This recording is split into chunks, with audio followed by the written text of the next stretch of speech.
এই উম্মতের নারীদের জন্যই নবী সাল্লাল্লাহু আলাইহি ওয়াসাল্লাম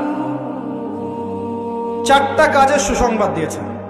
4টা কাজ করতে পারলেই জান্নাতের যে কোনো দরজা দিয়ে ইচ্ছা তারা প্রবেশ করতে পারবে। বাসায় গিয়ে এই হাদিসটা শুনিয়ে দিয়ে, 1 নাম্বার, তারা যদি 5 ওয়াক্ত নামাজ পড়তে পারে, 5 ওয়াক্ত নামাজ টাইম টু টাইম পড়তে পারে। 2 নাম্বার, তারা যদি রমজান মাসে সওম রাখতে পারে। 3 নাম্বার, তারা যদি লজ্জাস্থানের হেফাজত করতে পারে, মানে পর্দা করতে পারে। এখানে আমি খাস পর্দা বোঝাচ্ছি, ডিজিটাল পর্দা বোঝাচ্ছি না, খাস পর্দা বোঝাচ্ছি। পোশাক এমন হবে না যেটা পরলে শরীরের কাঠামো বোঝা যায়, এমন পোশাক চলবে না। পোশাক এমন হবে না যেটা পরলেও বাইরে থেকে ভিতরের অঙ্গ দেখা যায়। পোশাক এমন হবে না যেটা অমুসলিমদের সাথে সাদৃশ্য আছে। আর পোশাক এমন হবে না যেটা পুরুষদের পোশাক।